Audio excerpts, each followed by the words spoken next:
आता है वो कमी देखता है और उसी बेस पे वो पेनल्टी लगाता है। फिर आपको वहाँ के चक्कर लगाना पड़ते हैं, दौड़ भाग करना पड़ती है। तो इससे बेहतर है कि आप अपना बिजनेस अगर कर रहे हैं तो सब चीज़ अपनी अप टू डेट रखिए आप।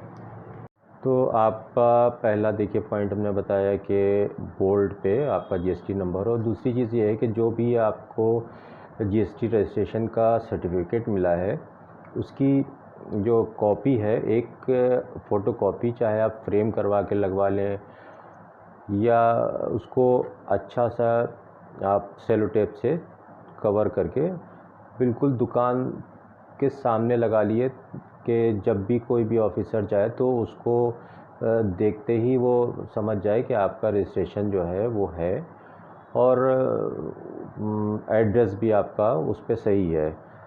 और अगर आप उसको देने में थोड़ा टाइम लगाएंगे तो इससे आपको भी परेशानी होगी और जो भी ऑफिसर आएगा वो हेजिटेट होगा तो और भी कमियां निकाल सकता है। इसलिए आपसे गुजारिश है कि अपना सर्टिफिकेट प्रॉपर फ्रंट पे लगाएं ताकि आपको कोई परेशानी का सामना ना करना पड़े। और तीसरी चीज़ ये है कि आपके जो भी सेल और परचेस के बिल्स हैं उसकी एक प्रॉपर फ़ाइल अपने पास बना के रख लें। एक फ़ाइल में आप अपने परचेस यानी ख़रीदारी के बिल्स रखें और एक में जो आपकी वो होती है जो बिल आप काटते हैं उसको आप अपने एक दूसरे बॉक्स में या फाइल बना लें तो उसमें रखें ताकि जैसे ही कभी कोई आए तो आप फ़ौरन सारे अपने ख़रीद और जो बेचने के आपके पास बिल्स हैं वो फ़ौरन के फ़ौरन दिखा दें। और कोशिश करें कि जहाँ से भी आप माल ख़रीदें उससे बिल ले लें ताकि कोई भी ऑफ़िसर अगर आके पूछता है कि ये सामान आपने कहाँ से ख़रीदा तो आप फ़ौरन का फ़ौरन निकाल के दिखा दें कि ये मैंने फ़लाँ दुकान से ख़रीदा है। और कोशिश करें कि कम से कम पिछले 6 महीने के बिल आप अपने फ़ाइल में रखें कि कोई भी ऑफ़िसर कभी भी किसी भी मंथ का बिल मांग सकता है, इसलिए आप इसकी तैयारी कर लें। और दोस्तों बहुत से लोग ये करते हैं कि जीएसटी में रजिस्ट्रेशन तो करा लिया लेकिन वो सोचते हैं कि अब मैंने रजिस्ट्रेशन नंबर ले लिया है, जब मुझे अपना बिज़नेस करना होगा या बिज़नेस अच्छे से चलेगा तब से मैं अपना रिटर्न फाइल करना शुरू करूँगा।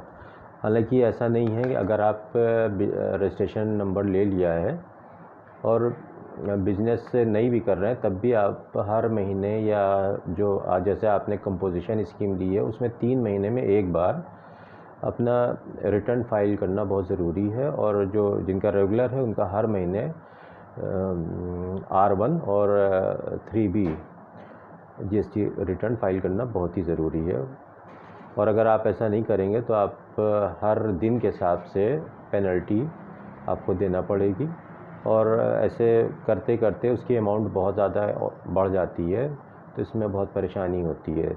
तो प्लीज़ आप लोग जब भी रजिस्ट्रेशन करा लें उसको प्रॉपर हर महीने या अगर कंपोजिशन स्कीम है तो 3 महीने में एक बार उसको रिटर्न फाइल कराना बहुत ज़रूरी है।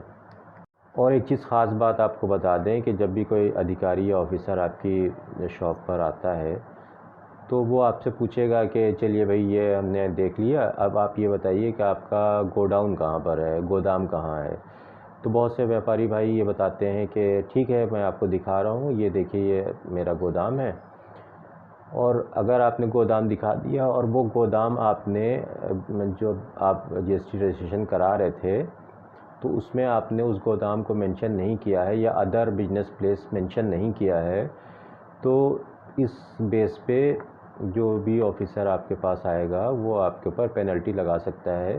वो इस वजह से लगा सकता है कि भाई आपने बिजनेस प्लेस तो आपने ये दिखाया है और एक जगह और भी आप गोदाम बनाए हैं, तो भूल के भी आप ये गलती ना करें। अगर कोई आता है तो आप उसको बताइए कि भाई मेरा यही बिजनेस है और यहीं पे जो भी सामान रखा है वो यहीं पर है। तो ये छोटी छोटी चीज़ें हैं जिससे आप लोग परेशानी से बच सकते हैं। भाई मेरा मकसद ये है कि कोई भी किसी को भी परेशानी ना हो और जो भी बिजनेसमैन हैं उनसे मेरा निवेदन है कि बिज़नेस कर रहे हैं तो उसको प्रॉपर अच्छे से करें, क्योंकि अगर आप लोग अपना सिस्टम से कुछ नहीं रखेंगे तो आपको दौड़ भाग करना पड़ेगी और बिज़नेस छोड़ के आपको जीएसटी डिपार्टमेंट जाना होगा। वहाँ ऑफिसर के पास आप जाएंगे तो 2-3 घंटे आपके वेस्ट होंगे और फिर बिज़नेस आपका उस पर असर पड़ेगा। तो आप लोगों से रिक्वेस्ट है कि अपना बिज़नेस के लिए ये सभी बातें बहुत ही ध्यान से ये जो अभियान शुरू होने वाला है इससे पहले, यानी कि 16 मई से पहले बिल्कुल अप टू डेट कर लें।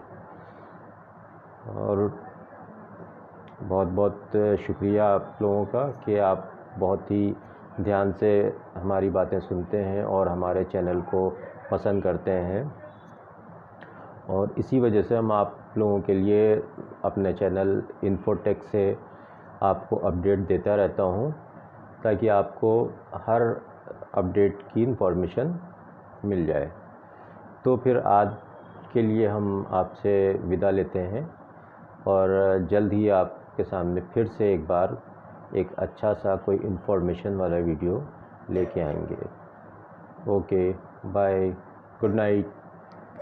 और सभी बिजनेसमैन से मेरी गुजारिश है कि ये जो अभियान चल रहा है इसमें आप बिल्कुल भी पैनिक ना हो।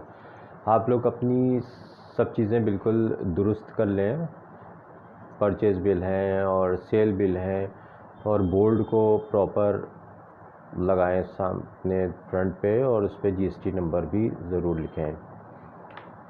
और किसी भी ऑफिसर को आप ये ना बताएं कि मेरा कोई और भी बिजनेस प्लेस है। अगर आपका बिजनेस प्लेस कोई दूसरा है और आपने जीएसटी रजिस्ट्रेशन करते वक्त उसमें आपने मेंशन करा है तो ज़रूर आप बताएं। अगर आप बताएंगे कि मेरा और भी कहीं शॉप है या गोदाम है और बिना रजिस्ट्रेशन के वो चल रहा है तो आपके ऊपर पेनल्टी लग सकती है। हमारे देश में जो रजिस्टर्ड व्यापारी हैं जीएसटी में जिनका रजिस्ट्रेशन है वो उनकी तादाद है 1.39 करोड़।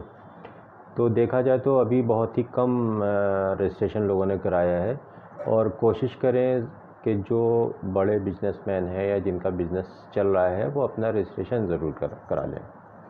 और रजिस्ट्रेशन कराने के लिए अगर आपको मेरी कभी ज़रूरत हो तो मैं अपना कॉन्टैक्ट नंबर इसमें डिस्क्रिप्शन में दे दूँगा, तो आप मुझसे कांटेक्ट करके अपना रजिस्ट्रेशन या कोई भी आपको प्रॉब्लम हो तो वो करवा सकते हैं। और इसी के साथ जैसे इनकम टैक्स में व्यापारी भाई या जो भी अपना इनकम टैक्स फाइल करवाना चाहते हैं तो वो भी हमसे संपर्क कर सकते हैं। और बहुत से व्यापारी संगठन इसका विरोध भी कर रहे हैं कि इससे रिश्वतखोरी को बढ़ावा मिलेगा, और बहुत से आप तो जानते हैं कि बहुत से लोग जो हैं जुगाड़ से अपना काम चला लेते हैं कि भाई कुछ भी करो और दे दिला के कुछ भी अपना बिज़नेस करते रहो। लेकिन अगर आप ईमानदारी से काम करेंगे तो आपको किसी बात का डर नहीं है। तो फिर आपसे रिक्वेस्ट है कि अपना सारा बिज़नेस एक प्रॉपर वे में करें, और टाइम टू टाइम अपडेट जो भी जीएसटी का होता है वो आप देखते रहें हमारे चैनल पर, और उसी के हिसाब से अपना बिज़नेस करते रहें।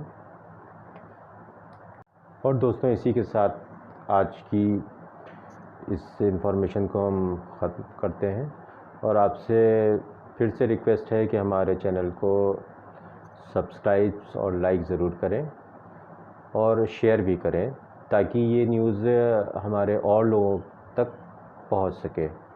Thank you, bye bye, take care.